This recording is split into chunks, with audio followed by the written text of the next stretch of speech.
To change notification sound on Samsung, go to settings here. Go to this option sounds and vibration, select notification sound.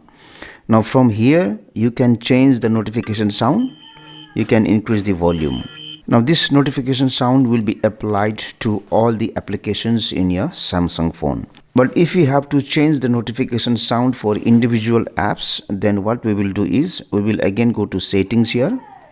Go to this options notifications, go to app notification. Now from here you have to understand that you can't change the notification sound of all the applications. Those applications that supports custom notification sound can only be changed.